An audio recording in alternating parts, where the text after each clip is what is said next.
twongeye kubasuhuza inshuti bavandimwe, umwami wacu Yesu Kristo nashimwe. Uyu munsi rero nari ngarutse kugira ngo twongere tuganire ku kindi kimera cyiza Imana yahaye ubwoko bwayo kugira ngo bajye bagikoresha mu gihe bagize ibibazo bitandukanye, cyangwa se no mu gihe ushonje ukaba wakisoroma ukagiteka kikakubera ibyo kurya kandi kikakubera n'umuti wakuvura ukaba wakugirira umumaro. Nkunda kubibabwira ko Imana ariyo yaremye ibi bimera twifashishije umuhanuzi mukuru Ezekiyeli ibice byaho 47 ku murongo wa 12 hatubwira ko amababi y'ibiti bizaba imiti ituvura, hanyuma n'imbuto nabyo zikaba ibyo kurya ndetse n'imiti ituvura. Wagisoma icyo gice kugira ngo ubashe gusobanukirwa. Tudatinze reka turebe iki kimera cyiza cyane gikunda kumera ahantu hakonje, haba hakonje niho nabonye gikunda cyane. Ni ikimera cyitwa imbatabata. Imbatabata abenshi barayizi, ndetse ugiye henshi hano mu bishanga ziba zihari, n'ahandi hantu hejuru ku misozi ariko hakonja ziba zihari. Imbatabata rero niyo tugiye kuganiraho. Imbatabata navuga ko ari ikimera Imana yashyizemo imbaraga zivura, imbaraga zifasha umuntu mu gihe yaba ahuye n'ikibazo. Imbatabata rero zikungahaye muri vitamine A, zifite vitamine A cyane, zikagira vitamine C. Imbatabata ikagira vitamine B1, ikagira vitamine B2 ndetse n'izindi. Si ibyo gusa, imbatabata ifite imyunyungugu nka soufre, zinc. Zinc muzi ko ifasha abagabo cyane, ku munyu wa zinc mu bijyanye n'igikorwa cyo kubaka urugo. Hakazamo umunyu wa silice, hakaza potassium ndetse na calcium. Calcium murabizi ko nayo ifasha amagufa cyane mu gukomeza amagufa. Iyi myunyungugu yose rero imbatabata irayifite kandi ihagije rwose. Imbatabata rero iha impyiko, ifasha impyiko cyane gusohora neza imyanda, kandi imbatabata yica imyanda yakwangiza umubiri.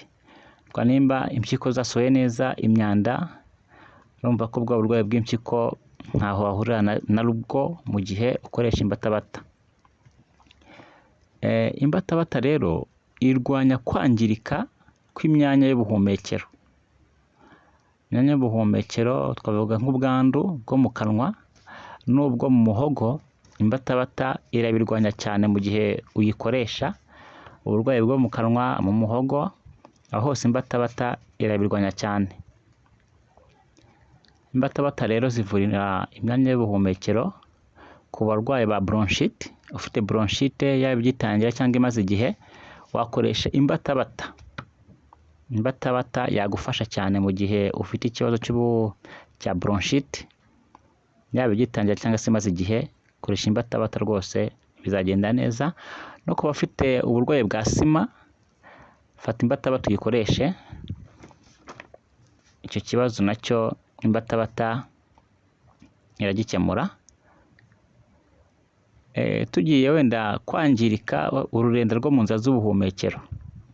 Inzira z'ubuhumekero, ururenda rurimo mu gihe rwangiritse, aribyo birangwa no gukorora, ugasanga uhorana ibikororwa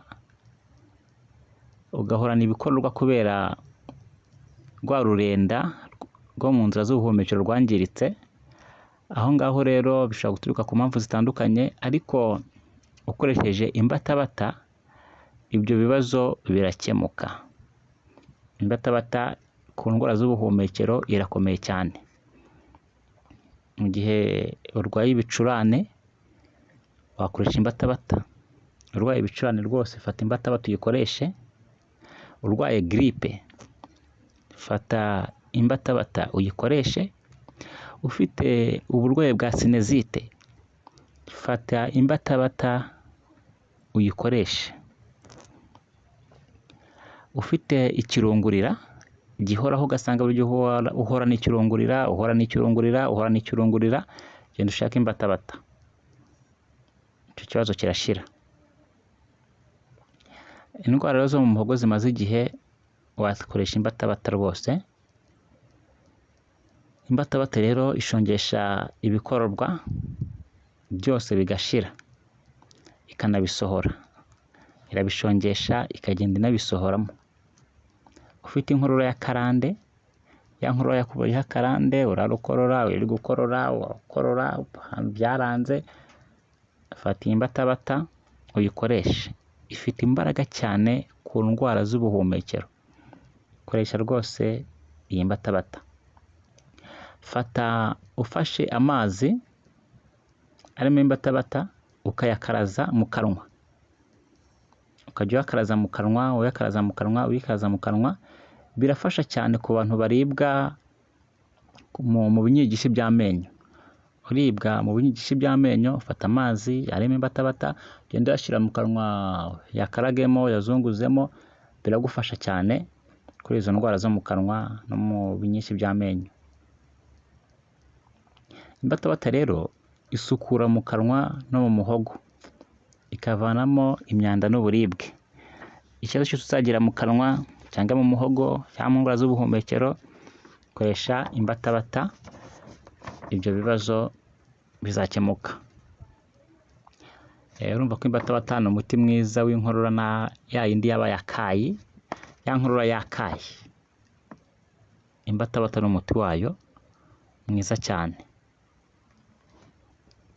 Imbatabata rero ntabwo umumaro wayo wagarukira ngaho gusa kugira neza umuntu Imana yaremye imukunze. Imbatabata kandi nanone ikemura ibibazo bijyanye mu nzira z'ibyo kurya. Ni ukuvuga kuva mu muhogo, ukamanuka mu gifu, ukamanuka mu mara, aho hose imbatabata irafasha cyane. Ukuntu uburibwa mu mara, cyangwa ugasanga mu mara harimo ibyuka byabyimbye mu mara, harimo imyuka, ugasanga igogora riraruhanyije, mu gihe uriye ugasanga biragoye, ugasanga urasura imisuzi inuka kubera ya myuka iri mu mara itari myiza, harimo n'imyanda mu mara, cyangwa se na diyare na dizanteri, impatwe yabaye akarande, kandi ugasanga iratera uburibwe bwo mu mara manini. Ibyo bibazo byose rero imbatabata irabikemura. Ibyo bijyanye n'inzira z'igogora, bijyanye n'inzira z'ibyo kurya, imbatabata irabikemura rwose. N'iyo diyare, n'iyo dizanteri, n'iyo mpatwe, imbatabata irabikemura. Ikindi imbatabata ifasha cyane ku bantu barwaye karizo cyangwa se hemoroyide, wicara mu mazi atetsemo imbatabata. Ibyo bigabanya uburibwe bwa hemoroyide, wicaye mu mazi atetsemo imbatabata. Imbatabata rero twabibonye ko zirwanya kwangirika kw'impyiko n'ubwandu bwo mu nzira zo kwihagarika, ni ukuvuga infection urinaire. Imbatabata aho hantu irabirwanya cyane. Rero imbatabata ntabwo ari byiza kuba wayikoresha ari nyinshi cyane,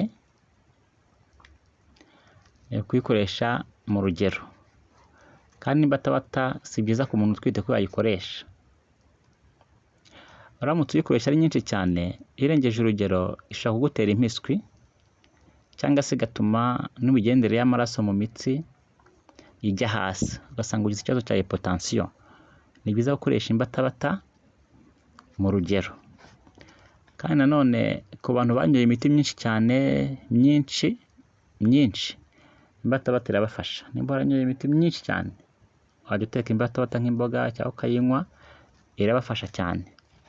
Nk'uko twaba tubibonye rero, ntabwo umugore utwite yemerewe kuba yakoresha imbatabata, kandi nanone si byiza kuyikoresha birenze urugero, kuko yagutera impiswi, cyangwa se ikaba yagutera hypotension, ko amaraso atembera mu mitsi bikajya hasi. Rero wakoresha gute imbatabata? Ushobora kuyikoresha nka salade. Kuri salade ukoresha amababi atoshye akiri mato, cyangwa se ukaba wateka imbatabata nk'uko bateka imboga, nk'uko uteka dodo, ishu cyangwa se igisura. Ushobora gufata imbatabata ukayiteka ukayirya nk'ibiryo, cyangwa se ukabiza garama 1.5 y'amababi n'indabo, ukabibiza nibura iminota 10, ukanywa uturahure 3 kugeza kuri 5 ku munsi. Cyangwa se ugafata akayiko gato k'ifu yayo ugashyira mu kirahure cy'amazi ashyushye, hanyuma ukaberekana nibura nk'iminota 5, ubundi ukaza kuyungurura, ukajya unywa iyo mbatabata, wenda ukajya uyinywa nka 3 mu cyumweru, utayakoresheje cyane birenze urugero, nka 3 mu cyumweru, gutyo 3 mu cyumweru. Imbatabata izakugirira umumaro, ariko mu gihe warwayeho wayikoresha, ariko mu gihe nta kibazo cy'uburwayi ufite kugira ngo ikongerere biriya byose twabonye yujuje, wajya uyifata gutyo nka 3 mu cyumweru, byaba bihagije rwose, ntacyo byaba bitwaye. Kuzabinyuzamo ugashyiramo pause ukazongera. Imbatabata rero yakugirira umumaro ku rwego rwo hejuru. Imana rero ibaho umugisha, dukomeze dukoresha iby'Imana yaremye kugira ngo bitubere ibiryo kandi bitubere n'umuti uvura. Ushaka kumenya byinshi cyane ku mbatabata, wasoma igitabo cyitwa Plante Medicinale, page 325 kugeza kuri 326. Wabona byinshi ku mbatabata, kuko hano tuba tuvuze bikeya. Ni byinshi imbatabata ifitiye akamaro umuntu, kandi imbatabata buriya yifashishwa mu gukora imiti y'igituntu no gukora imiti y'ibihaha. Imbatabata nayo irifashishwa cyane. Imana rero ibaho umugisha, kandi nabifuza kugira amagara mazima, ko burya roho nzima itura mu mubiri muzima. Murakoze.